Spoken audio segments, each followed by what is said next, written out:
Red light therapy for thinning hair? What about for fewer wrinkles and greater collagen production? Do those weird red light face masks even work? And what about those like helmets and the hats that we see people wearing to stimulate hair growth from red light therapy? You've probably seen a ton of influencers using these and selling these and wondered, do these things even work? Is it all hype? Is there any science to this stuff? Or maybe you're fully sold on the benefits of red light therapy. You just don't know if the stuff that people are using at home is actually effective. And whether it's home units or medical grade units that you're considering, you probably want to know, if I am going to see results, how long is it going to take? We're going to dig into all of it here today on The Chalene Show. Without a doubt, so many of you have said, like, Chalene, talk to us about hair. Like, I am having so many problems since I hit perimenopause. Like, my hair is thinning. It's just not the same. It doesn't cooperate. That is a huge issue for so many women. But the fact of the matter is, I was born with very fine hair. Like, people in my family, we just don't have thick, heavy, coarse hair. I have a lot of it, but it's very fine. And most of the women in my family have experienced hormonal thinning of their hair. And I started to experience thinning as well. Hair growth is just one of the many reasons why I started looking into red light therapy. Now, at first, when it came to red light therapy, I was very skeptical. I mean, I've sat in front of red lights before. I didn't feel any different. And to me, it was like, is this kind of a woo-woo kind of thing? Is there any real science behind it? And the answer is yes. But don't take it from me. Take it from everybody's favorite scientist, Dr. Andrew Huberman. For those of you that are thinking that the use of light to modulate health falls under the category of woo science, pseudoscience, or biohacking, well, nothing could be further from the truth. In fact, in 1903, the Nobel Prize was given to Niels Finsen. He was Icelandic. He lived in Denmark, for the use of phototherapy for the treatment of lupus. So there's more than 100 years of quality science emphasizing the use of light, and as you'll soon see, the use of particular wavelengths or colors of light in order to modulate the activity of cells in the brain and body. Now, I'm not going to get too deep into the science because, ladies, I know that's not really what you're interested in. I mean, there are some things you do need to know about this in terms of like its efficacy and what type of light, all those things. I'm not going to give you a dissertation on phototherapy because you just want to know, does this work? If so, how? What specifically do I need to use? You just want the facts, ma'am. That's why you're here. No problem. I'm going to keep it simple for you. And I want to start by asking you, when you think about plants, when you think about light in general, doesn't it just make sense that it would have a major impact, that light has a major impact on humans? Like, we know the impact it has on plants. We accept that light changes the way organisms behave. We accept that light can bring something to life, and without it, things like plants cease to exist. But we're not just talking about all light. Today, we're talking specifically about red light. Red light is a type of visible light that penetrates the skin and it boosts cellular energy. It improves our blood flow, promotes healing, reduces inflammation, and red light penetrates through the top layer of our skin deep enough to improve collagen production and hair growth. And yes, red light can pass through very thin clothing, but if you're wearing thick, opaque clothing, you're probably not going to get the true benefits of red light therapy. Red light and near infrared light are known to produce regenerative effects. Now, red light was initially used to speed up the healing process, but researchers soon discovered that it was helpful not just for wound healing, but for reducing redness, reducing inflammation, basically healing tissues. And that includes signs of aging and wrinkles. Now, the process is called photobiomodulation. And if you want to do any research on your own, which you're welcome to do, I would encourage you to use an app called Perplexity.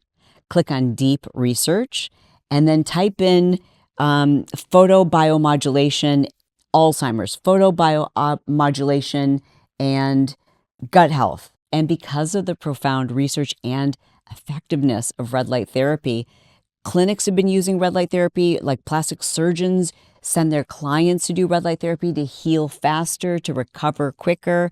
We're seeing red light therapy being used in hair spas where people are very interested in natural ways of regrowing hair. And not just menopausal women and men in midlife, but especially those who have been impacted by alopecia or chemotherapy-related hair loss. And as you might expect, as these things become available in clinics and from our doctors, people want access to these things at home. And because of that, I'm sure your Instagram, TikTok feeds, maybe even YouTube, have been inundated with a whole variety of infrared and red light therapies that you can do at home.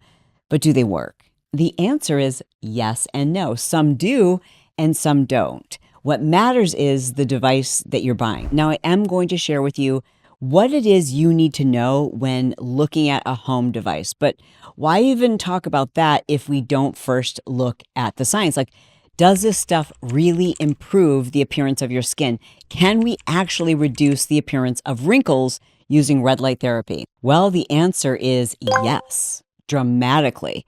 So a study from 2024 in the Journal of Dermatology and Cosmetology and a 2023 study in the National Library of Medicine found that subjects who were exposed to red light for 12 weeks, are you ready for this, saw a 38% increase in collagen production and 43% fewer wrinkles. 12 weeks. Dude, that's 3 months. 43% fewer wrinkles in 3 months? I mean, dude, that's huge. Another study from 2021 in the International Journal of Cosmetic Science found that collagen and elasticin were significantly increased, again, just 12 weeks of red light therapy. In these studies, participants were exposed to the red light between 10 to 15 minutes per session, anywhere from 3 to 5 sessions per week. And unlike lasers, red light therapy and near-infrared light therapy work regardless of your skin's melanin. Now, for some people, depending on the color of their skin, lasers are just not effective.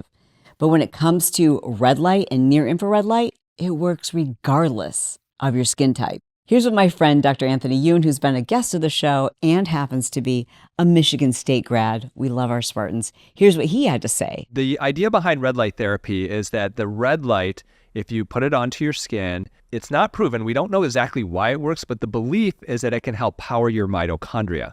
Mitochondria are the powerhouses of our cells, and they create ATP. And the idea is that the energy from that light, from that red light, it gets absorbed by your cells and it helps to essentially energize them. Now, it's kind of this theoretical, thing that we think this is how it works, but what we do know is that studies have been done on red light therapy and shown that, for example, there was one study that looked at, it was something like 1,200 patients, and they treated them for 90 days with red light therapy and found a statistically significant improvement in wrinkles and skin hydration with it.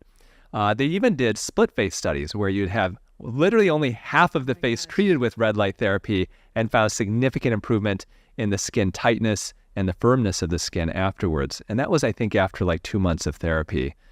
The good thing with red light therapy is it's completely safe. There are a lot of ways to do it. There are handheld devices that you can do like a quarter of your face at a time, which I find to be kind of annoying because I'd rather just get it all done. Yeah. There are tabletop devices that are usually pretty affordable. You can get them usually for a few $100s. There are these creepy looking masks that light up that you may see people on like social media wear. Those are great too. You can usually get that for a couple $100s, or there's even actually full body beds that some people do for red light. I think red light therapy is a great entrance point for people who are looking to use technology to look younger because it's so safe. It definitely helps, and you can do it in the comfort of your own home. And one of my favorite YouTubers, I highly recommend you subscribe to Dr. Dre's channel. And here's what she had to say about the reduction in the appearance of wrinkles and collagen production. There was a double-blinded, placebo-controlled study that actually looked at either infrared therapy alone, red light therapy alone, combination infrared and red therapy, or placebo. And in that study, they were looking obviously for photorejuvenation, and they showed an improvement in skin elasticity and in wrinkle severity. They also took imprints of the skin, and they showed, an improvement in wrinkle depth with both infrared treatment and red light treatment. In comparison to placebo treatment, showed zero improvement. There was zero change with placebo. But interestingly, they also looked at collagen in the skin, and they showed not only an improvement in collagen density and thickness, but importantly, the collagen was nicely structured and organized within the skin. What's really nice about a lot of these home units is there's variety. When I first got into using red light, I would sit in front of this, and you can still buy these types of devices. I would sit in front of this like panel that was on a adjustable wand, and I would have to sit in front of it for 15, 20 minutes. And that was torturous for me to just sit there in front of it. Like, don't ask me why. Just being told I couldn't move for 15 minutes felt impossible. So I very rarely use that. Now they've got great devices you can wear on your face. Of course, you can still sit in front of them. There's lots of different options. So you can find a red light therapy that fits with your lifestyle. Because a lot of us don't like to sit still. We need to get our steps in. Anyways, at the moment, I'm not currently using an at-home version of red light therapy. I do my red light therapy at Vitality Health. 3 to 5 times a week, I lay in this bed for anywhere from 15 to 20 minutes. The clinic was founded by Dr. Andrew Levinson, who you're going to meet in just a second. And he's amazing. He's brilliant. He's a psychiatrist and a medical doctor with nearly 3 decades of experience in functional medicine. This guy organized the first alternative medicine conference in 1993. If you are in the Miami area and you've got a neuropsychiatric symptoms, if you've got a complex case, if you want a whole person approach, Dr. Andrew Levinson at Vitality Health is the man you want to talk to. And that's who we're going to talk to right now. Hair growth is an energy-dependent process, and it works in that way. The other thing that it works for in hair is that the red light in particular changes the follicle from a resting phase to an active phase. So if a woman has experienced hair loss from, say, chemotherapy treatments, would it benefit her to try red light therapy? You'd want to be far enough away from cancer in order to do it, because one of the things that we don't know perfectly well is, in the context of cancer, whether or not activating the mitochondria, making the cells more active and vital, is it going to put you at risk if you have an active cancer? So if you have skin cancer or anything that's active, red light therapy is a very dangerous thing. It's a contraindication. Interesting. I did not know that. That's really important for us to include. These devices, if there isn't enough energy to them, they're completely ineffective. It's just red light. And if there's too much energy, it can be ineffective or detrimental. So like any medicine, and this is medicine as light, the dosage is really important. Different wavelengths do different things. Different wavelengths will penetrate different depths into the tissue. So the ones that are in the 600s are really only going to go in a few millimeters. And for that reason, they're really cosmetic products. So they'll penetrate into the tissue. You see these face masks and the helmets. Those things are designed to help the skin follicle change the way your body handles oxidative stress, something like rosacea or acne, those or scarring. Those things are very helpful. And then there's near infrared light, which is up in the 800s. Yeah. And that's going much deeper into the tissue. And it's very important to have the right frequency for the right wavelength for the right ailment. So what is the right number of days? Like, is there doing too much? Is there doing too little? Some people are very sensitive. So I see patients who are really into longevity, and I have patients with chronic ailments. There are some people that are really sensitive to EMFs and electromagnetic radiation. They can get disturbed by too much Wi-Fi. It's a powerful machine. So some people, we have to start the dosing very low, and some people are a little bit more robust, and we do 20 minutes for those patients. So I'm doing 20 minutes right now, like 3 to 4 times a week. Would there be any side effects or risks associated with increasing it to like 5 times a week? I do it every day that I can. I don't think that there are. Usually you'll feel it, like if you're staying tuned into yourself, like if you're not feeling right. I mean, I wouldn't do an hour a day. I think 20 minutes is really the cap. But I see people using them and they're like in their sweatpants and sweatshirts. And I'm like, do those lights penetrate through their clothing? No way. You have to get naked. If you're wearing clothing, it doesn't work. Dr. Malibu Jesus. I mean, I call him Dr. Malibu Jesus. He calls himself Dr. Andrew Levinson, and we'll put his contact information below this episode. So let's talk hair, shall we? How does it actually work? Well, when exposed to red light or near infrared light, the light penetrates beneath your skin. It penetrates the cells. It improves energy production and collagen production. Obviously, collagen is what we need for stronger and thicker hair. And that's why there is actually a ton of science. In fact, a 2023 study found that using red light therapy just 3 times a week grew up to 30% more hair in just 6 months. I say just 6 months. 6 months sounds like a long time, but here's the deal.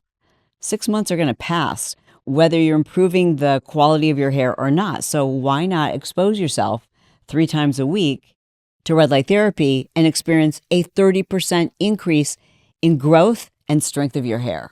And a more recent study from 2024 that was published in the National Library of Medicine substantiated the same earlier claims. Like, we just have study after study to prove that red light therapy is tremendously effective at helping you not just to regrow hair, but to grow hair that's stronger and thicker. Now, many of the studies used other modalities as well, so not just the red light therapy. They found that massaging the scalp really helped with stimulating collagen production. It helps with, cleaning the scalp really well so that there's no blocked hair follicles. I'm wondering if we should do a whole episode on oiling your hair. Let me know if you're interested in that, because I would love to do a deep dive. I don't know if I can handle having oily hair. I don't know how I'm going to do that, with extensions too, but we'll figure it out. If that's something you're interested in, let me know in the comments below this episode. An important precaution to note, however, is you don't want to use red light therapy right after having your hair dyed or bleached. One of the most frustrating side effects of entering perimenopause and menopause for a lot of women is the change in their hair. Because let's face it, every part of our bodies is controlled by our hormones.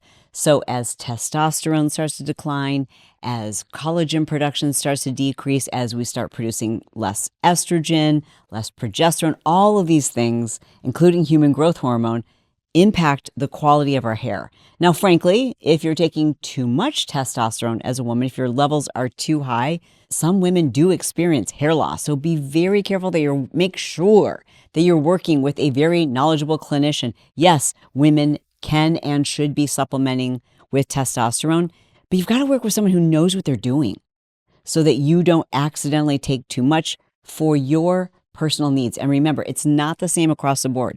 No two people are exactly the same. So you want to work with a clinician who is giving you very personalized care. It's a telehealth company, which is super convenient for those of you who are like, I need a clinician who understands women's hormone health, and I don't have somebody locally, and I need something that's convenient and a place where they actually accept insurance.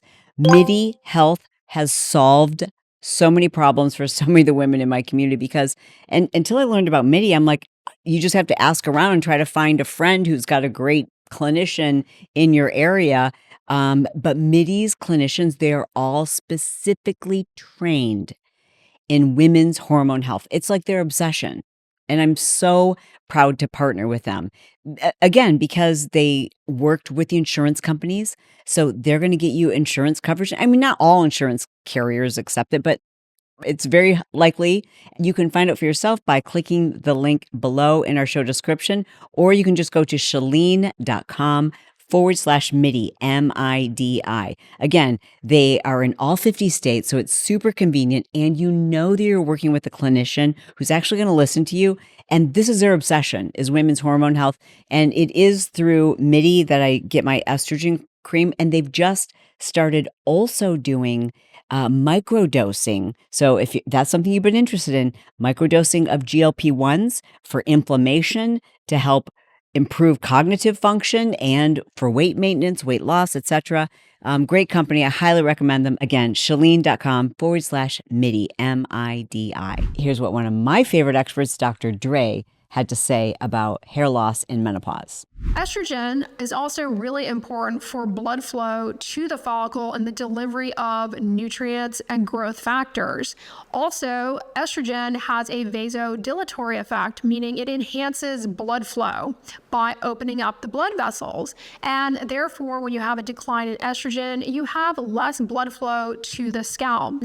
But at any rate, it is not uncommon for women to experience thinning of the hair, change, and overall hair density with menopause due to decline in estrogens and overall scalp health. The reason low-level laser therapy can be particularly effective for androgenetic alopecia is that it's really getting at a lot of the root cause issues, specifically in the case here, as we're talking about menopause in women, because it does improve blood flow to the scalp. It does improve the metabolic health of the hair follicle and the energy of that follicle. The hair follicle is a very metabolically demanding factory, and so low-level laser therapy can actually, via a process known as photobiomodulation, improve the metabolism at the level of your hair follicle, supporting improved hair growth and an overall improvement in hair thickness and hair density. Now, I don't know if you saw this, but a couple weeks ago, I did an episode where I shared all of my crazy beauty hacks. That video is still like going viral, which is so funny. And if you haven't seen it and you want to know about some of my hair tricks that I'm not going to discuss in this video, check that out. Not just hair tricks. I share all the beauty hacks, all the beauty secrets, shall we say. My little secrets are all in that video. So check that out. If you're watching on YouTube, it's definitely one you want to watch. Now, I don't know if you've ever seen the infomercial where it's like a lady wearing a baseball cap that's got red light therapies on the inside of it. It's like this big kind of like giant kazoo baseball cap. I'm sorry. I like the idea of it being a hat, but I've also seen the helmets worn. Tons and tons of people wearing the red light helmets. And I guess, when you're at home in the privacy of your own four walls, what's the big deal if it's going to help you have thicker, stronger hair? But does it really work? Let's see what Dr. Anthony Yoon has to say about that. The other thing that I started doing with my hair is I started low light laser treatments. Low light laser treatments are scientifically proven to help thicken hair that has gotten thinner. And basically these are what we call cold lasers. They don't create any heat or anything like that. And these lasers can actually target your hair follicles. They can help increase metabolism in the area and put the hair into a growth phase. Now, whether it's the hat or the helmet, they're pricey, but they work. And, this is not sponsored. I've never used one myself, but I'm telling you, after looking at all the influencers and people who I really respect talking about these two products, I'm like, I know these individuals, there's got to be science behind this. And sure enough, there is. And it's quite remarkable. Yeah, these things, they do work. So if it's something you're considering investing, make sure you go with a very reputable company. Again, this is not endorsed, but I will say, I think it's pronounced the Kier, Kier, laser cap, very reputable company. And also the Eye Restore helmet, the one you saw Dr. Yoon wearing. They're very reputable companies, and those products can range anywhere from $1,000 to $2,000. Now let's talk about some of the things that you probably need to write these down. For a red light therapy device, whether it's at home or in a medical spa, in order for it to be effective, it needs both red light and near infrared light. Red light comes on a spectrum. So researchers shows that there are two spectrums that make this type of treatment most effective.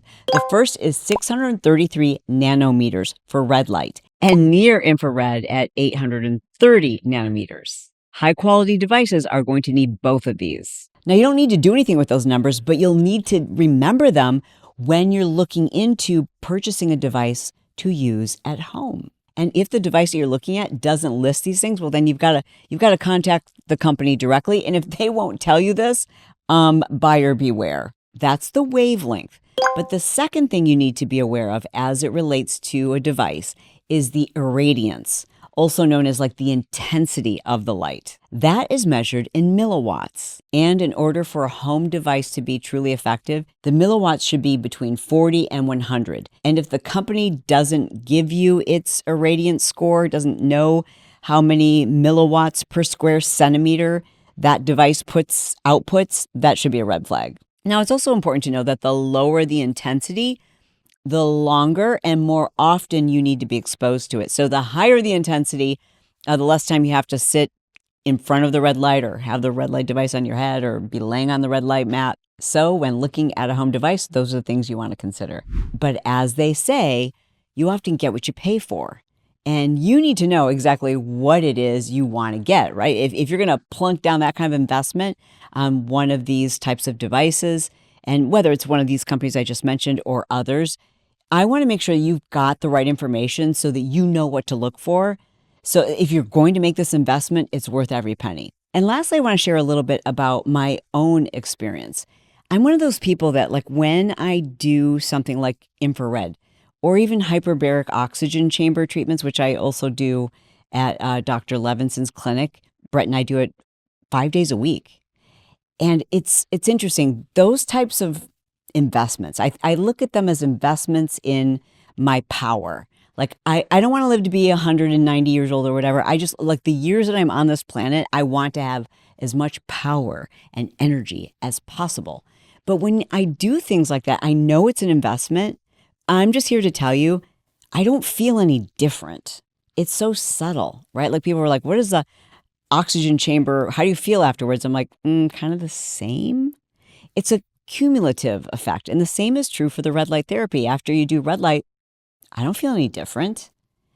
And if I didn't see the research with my own eyes, I probably would even doubt its effectiveness, because the improvements are so subtle and because I'm not like taking a picture of my scalp every single day. I just haven't noticed the changes until I look back at photos and I'm like, and you guys have commented, like, your hair looks so much thicker and fuller. And how is it you've got full hair with body when you live in Miami? Like, everyone's hair goes, whoop.